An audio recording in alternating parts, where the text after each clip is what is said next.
प्रकट हुआ है।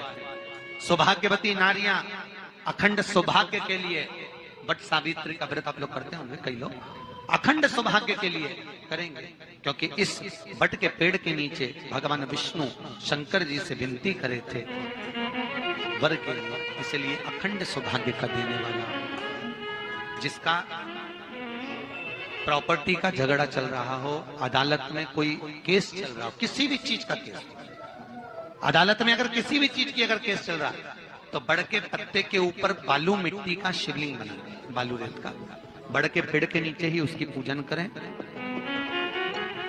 उस पर 3 चम्मच दही चढ़ा दें, अपनी मनोकामना कर कर दही चढ़ाकर उस दही को चम्मच में वापिस लेकर शंकर जी की पूजन कर कर उसको विसर्जन करें। वो दही जो लेकर आए, जब अदालत कार्रवाई हो और आप केस के लिए अदालत में जाएं, उसको चंदन में मिलाकर तिलक कर कर जाइए, आपका काम विजय प्राप्त होगी, काम फतेह हो जाएगा। बटकेश्वर महादेव का स्मरण करने से कार्य की सिद्धि होगी। जिस बच्चे का एग्जाम में पास नहीं हो रहा हो, अच्छे नंबर नहीं आ रहे हो, वो भी इस दही का तिलक लगाकर जा सकते। बटकेश्वर ऐसे भगवान शिव विराजमान हैं। 16 श्रृंगार में नारी के हाथ की चूड़ी का कलर अलग हो सकता है, चूड़ी की डिजाइन अलग हो सकती है, चूड़ी अलग हो सकती है, चूड़ी महंगी सस्ती हो सकती है, मंगलसूत्र की कीमत ऊंची नीची हो सकती है, पांव की बिछुड़ी की कीमत ऊंची नीची हो सकती है, कान के कुंडल की कीमत ऊंची नीची हो सकती है। तुम्हारे शरीर पर जितने जितने 16 श्रृंगार हैं, उसकी कीमत ऊंची नीची हो सकती है। केवल मंगलसूत्र की डिजाइन बदल सकती है, नाक की लौंग की डिजाइन बदल सकती है, कान के बुंदे की डिजाइन बदल सकती है, हाथ की चूड़ी की डिजाइन बदल सकती है, पांव की पायल की डिजाइन बदल सकती है। केवल नारी के 16 श्रृंगार में एक श्रृंगार ऐसा है जिसकी कीमत जो पहले थी वही कीमत आज तक है और उसकी डिजाइन आज तक नहीं बदली। वो मांग का सिंदूर है, एक जैसी डिजाइन है और एक जैसी कीमत है।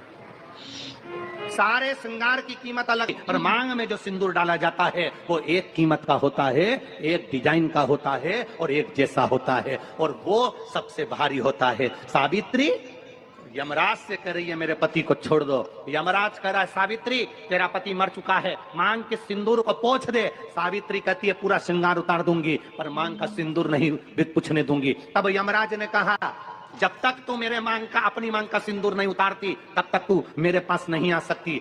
भगवान यमराज से सावित्री ने कह दिया मैं भी तुझे वचन देती हूँ यमराज, मेरी मांग में जब तक सिंदूर है, जैसे सीता ने लाइन, लक्ष्मण जी ने लाइन खींच दी थी और सीता पार नहीं जा सकती थी, मैं भी तुझे वचन देती हूँ जब तक नारी की मांग में सिंदूर है तब तक तू उसके पति को उसके सामने लेकर नहीं जा सकता। ये भी मैं तुझे कह देती हूँ। यमराज भैंसे पर सवार होकर सत्यवान को लेकर जा रहा था, सावित्री से वचन पर वचन चल रहे थे, अड़ के पेड़ के नीचे छोड़कर आए।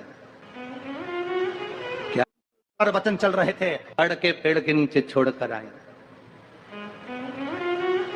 क्या चाहिए तुझको, क्या चाहिए तुझको, क्या दूं मैं तुझको, कुछ मांग ले मुझसे। सावित्री कहती है क्या दोगे आप, मेरे पति के प्राण दे दो बस वापिस, और कुछ नहीं चाहिए। यमराज यमलोक में प्रवेश करने लगा, मांग के सिंदूर में से थोड़ा सा सिंदूर सावित्री ने केवल हाथ में लेकर अपनी बिंदी पर जो लगाया, सत्यवान को लेकर यमराज अंदर नहीं जा पाया। बाहर खड़े होकर कहता है मांग ले, मैं तुझे एक वचन नहीं, तू बोले तो मैं 2 वचन दे देता हूँ, तू बोले तो मैं 3 वचन दे देता हूँ, तू मांग क्या चाहिए। तब सावित्री ने कहा देना चाहते हो, हाँ। अब यमराज को लगा कि लालच में पड़ गई सावित्री, तब कहा पहला वचन दीजिए मेरे अंधे सास ससुर के नेत्र वापिस आ जाएं। यमराज ने कहा तथास्तु। दूसरा वचन दीजिए मेरे सास ससुर अपने पोता पोती का मुख देखें। यमराज ने कह दिया तथास्तु। यमराज जाने लगे, फिर आग जलने लगी, कहने लगे अब मैं अंदर क्यों नहीं जा पा रहा हूं। सावित्री कहती है तुमने वर दिया है मेरे सास ससुर पोता पोती का मुख देखें, उनके बेटे को तुम ले जाओगे तो पोता पोती कहां से होगा, छोड़ कर जाओ।